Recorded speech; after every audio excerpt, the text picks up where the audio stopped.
Salutations, my fellow dudes and dudettes, and welcome back to Tales of Phantasia. Last time, we recruited, Leah. I screwed this up last part. Leah Scarlet as an NPC. I called her Rhea for some reason. Oh wait, now I remember. It's that's actually her name in the Game Boy Advance version. As a matter of fact, I think his name is Cress, in in the Game Boy Advance version. So apparently they changed some of the names. I'm not exactly sure why, but it's one of those like, alright, that's something to change.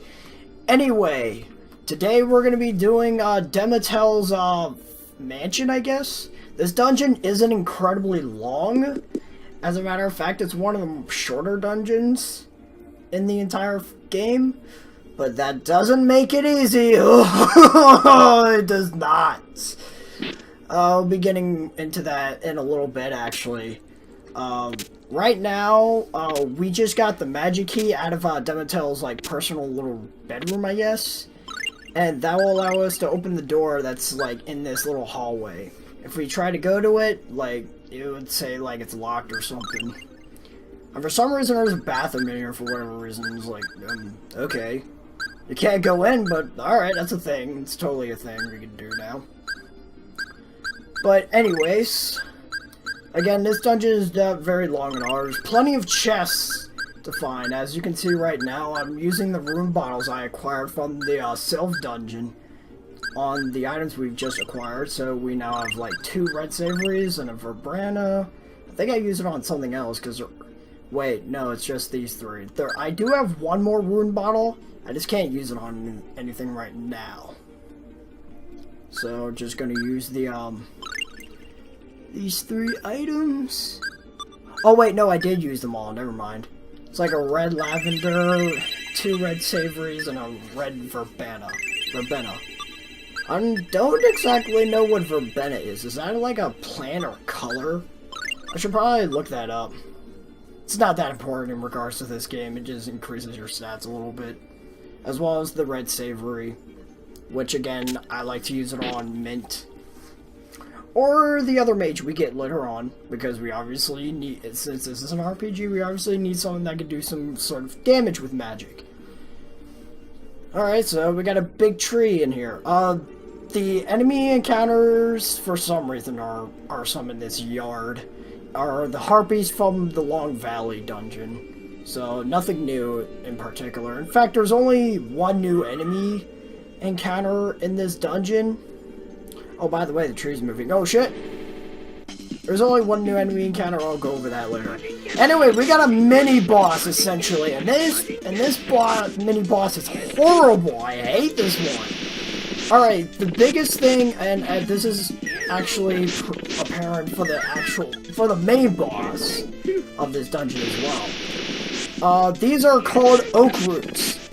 They only have like 2 means of attack. One of them is a long-range attack where they attack you with the root from like the ground. It's a mid-range attack and it can do some amount of damage. The real problem is their technique known as shake. Whenever they use shake, they'll essentially shake a whole bunch of like oak nuts all over the place. And they don't do a whole lot of damage, like each one individually.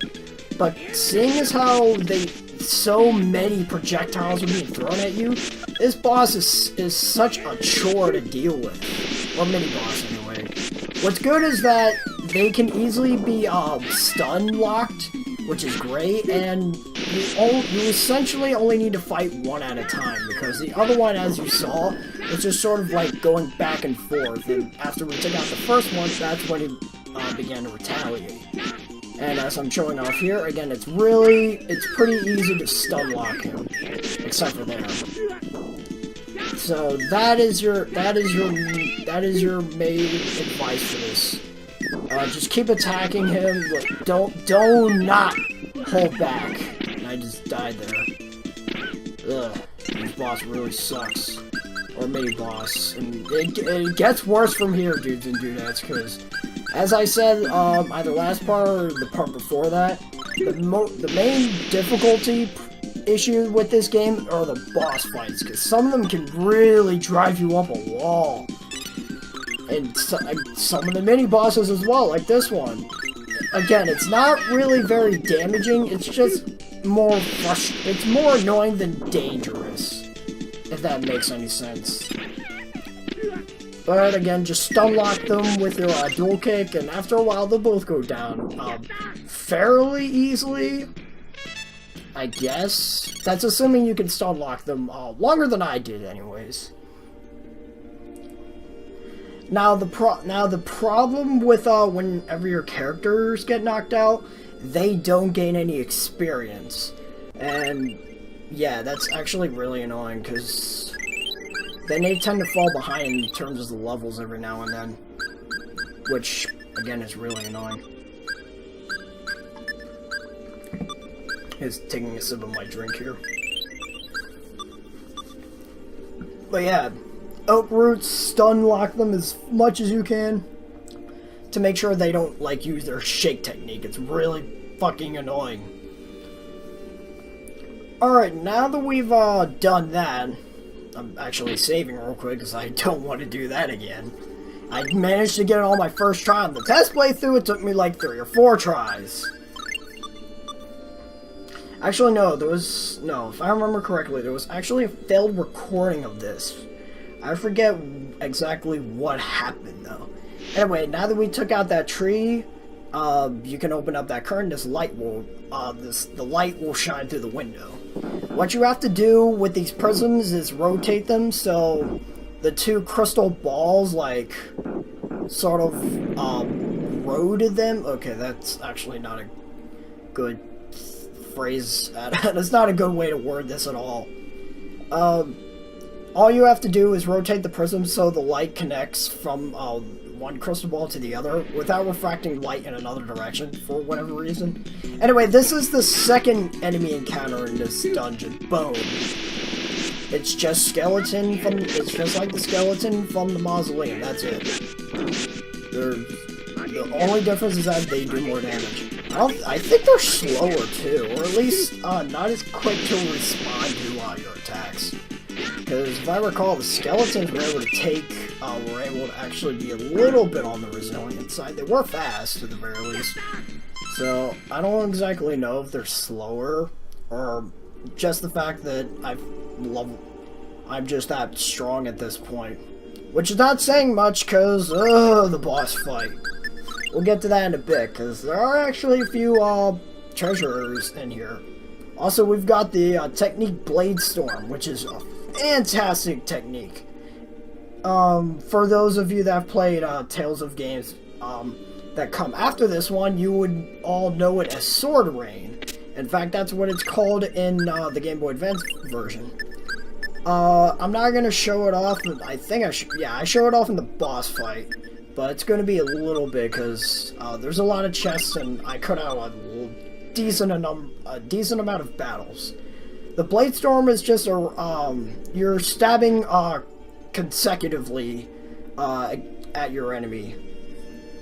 It's a bunch of consecutive stabs, and it can rank up a lot of damage. Like, you can deal a lot of pain with that. Also, that Korask weapon, I think I should explain this now. The different types of weapons that you acquire in this game for quests can increase his stab, his slash, well, I think it's thrust and slice. Yeah, thrust and slice, I think it is. And depending on what it increases, sometimes the weapons do increase both, but that will... Depending on what... I'm sorry, I'm really... yeah. With the thrust and the slice, if the thrust is higher, that means you want to stab more, which means you attack while holding up on the D-pad, control stick, whatever you're playing with. And with a slice, it's a standard A attack. You want to prioritize either one or the other, depending on the stats. Anyway, we found Demitel. You killed Leah's parents! I see. Mr. Scarlet used to be my mentor, but they both died in an accident. Not by my hand. You liar! Who told you that I had anything to do with their deaths? This girl here told us, Leah. Leave now and I'll spare you. Not until you pay for killing Leah's parents. I'll tell you what really happened. Leah died with her parents. Wait, what? Then how is she standing there right next to us? That's weird. She is not Leah Scarlet. She knows nothing like... She looks nothing like the Leah I remember.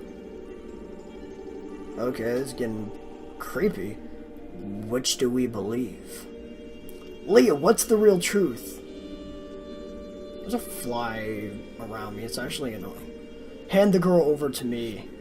And leave? Look, the mirror! So you are controlled by dials as well. Oh boy. What? So you can see me. And Demitel gets himself ready. Oh shit. Leah, hide! It's too late to run or hide. Prepare to meet your doom. Let me get this out of the way. Fuck this boss fight. Demitel is one of the most frustrating bosses early game.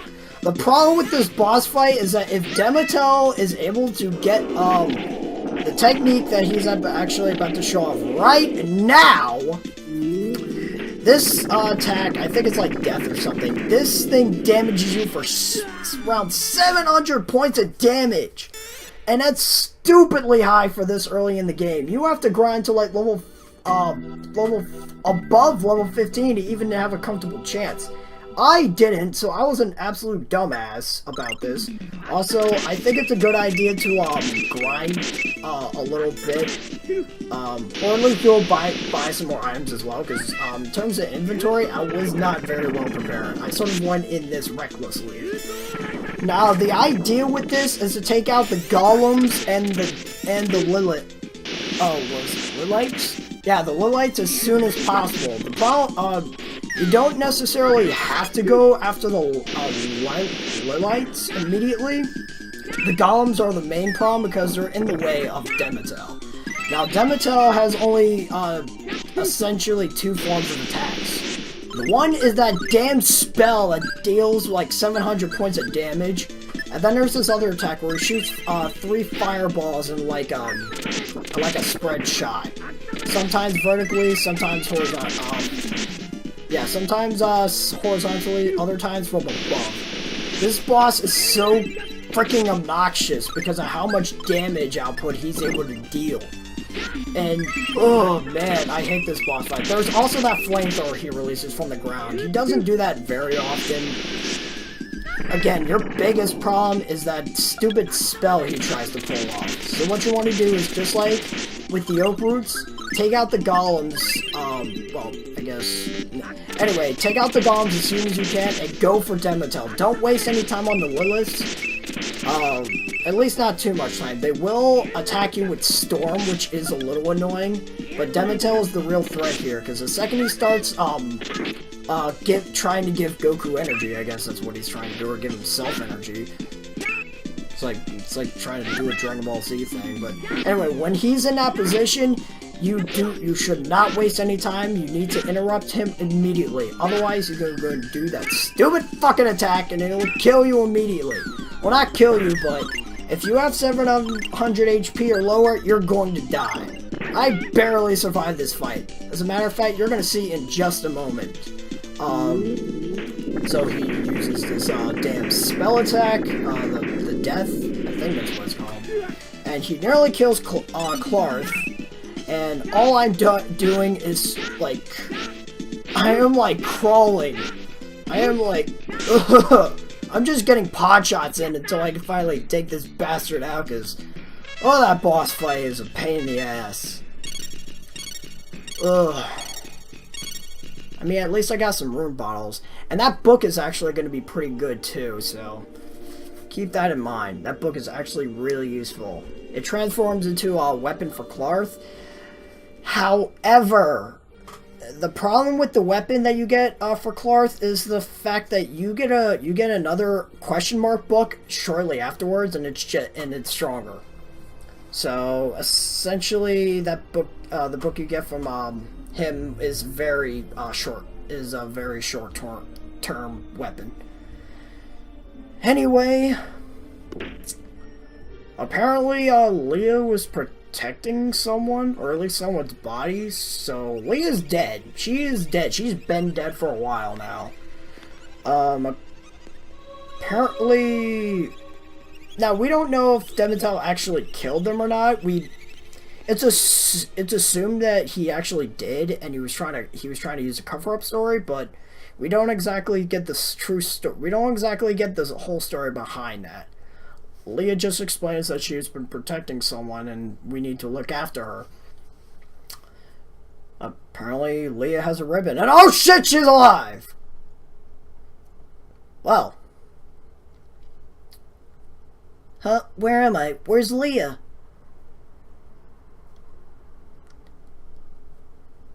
Leah, is that you? Leah, no way, my name's Arch. Arch? You're Bart's daughter. Well, we found his daughter. So that's quite the odd reunion. But I'm sorry. I'm still frazzled over that boss fight. I think that's like the 4th time I tried that. I only left in the first death just to show off how menacing he could be. I died like 10-20 seconds into that fight the first time, and it took me 4 or 5 tries to actually beat him. And again, I wasn't very prepared. So if I were you guys at home watching this, grind up to at least level 15 and make sure you have plenty of items before you go into the boss fight. I can understand it can be a little annoying to backtrack, but trust me, it'll be very much worth it. I just wanted to get things moving. I didn't want to waste too much time. I guess I just sort of wanted to get the boss over with, but I ended up regretting that decision more than I would have wanted. Anyway, Arch managed to reunite with her father, which is great, and now she officially becomes part of the team. The reason why we didn't recognize her earlier is because she wasn't wearing the bow tie. You have lovely hair. Hey, I've got a lovely everything. She's very conceited. And a little weird. I think it's actually next part when we get into that, but I'm gonna leave you guys to think about that. Again, she is a very strange sort of character. But she is also our black mage, which is fantastic, because as we get into next part, she can be a furiously awesome asset. She is able to kick a lot of ass, but again, that is for next part. I'm very upset with that damn boss fight. So next time on Tales of Phantasia, we're going to be continuing our journey towards, Venezia, and also getting a few things for Arch. So until then, I gotta juice.